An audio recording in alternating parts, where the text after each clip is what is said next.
such a fucking hoe. I love it.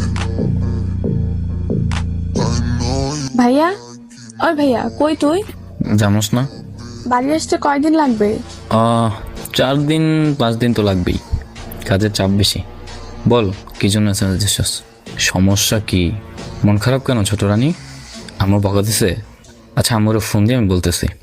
সেটা না, I know she like it for me. I'm a flyer like a ladder. College যাস না কেন ছোট বোন? সেটাই বলতে এসএমএস করছি। টাকা লাগবে তাই তো? পার্টি আছে বান্ধবীদের সাথে তাই তো? ঠিক আছে, আব্বুর কাছে টাকা দিচ্ছি, উঠিয়ে পার্টি করো যাও। আমি এখন যাই ছোট রানী, ভাইয়ের অনেক কাজ আছে। তো বোনের ইজ্জতা থেকে কাজ বেশি। Jumping on my dick, I know she like it 'cause you